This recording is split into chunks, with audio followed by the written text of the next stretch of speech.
if you're going to do any sort of renovation, home improvement, new construction, I want you to be aware of these three types of contractors who you're definitely going to run into. The first one is specifically for renovations. The guys don't pull permits and they don't have any plans. And I know they say, oh, we can do it. We've done this a million times. But here's the issue. You never know the specifications of where things go, and everything is custom. And if there's mistakes, the liability ultimately falls on the homeowner.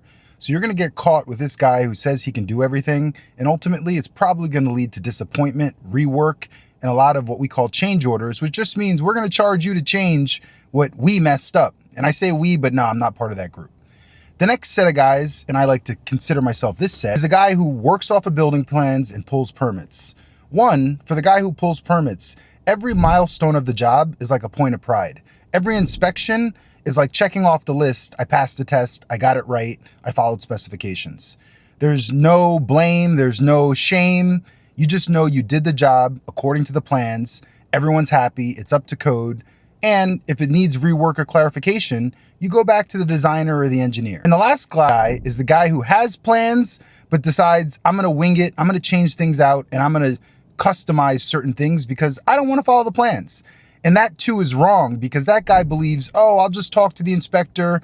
The inspector won't notice. And when that inspector notices, you're going to piss him off.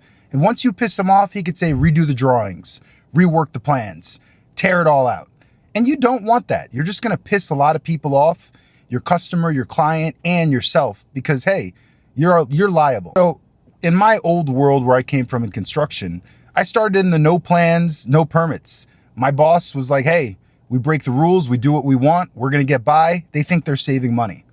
Ultimately, by documenting your permits, your building plans, you're showing that the value you put back in that house is actually there. And there's a log, there's a history, there's an archive, which is just beneficial.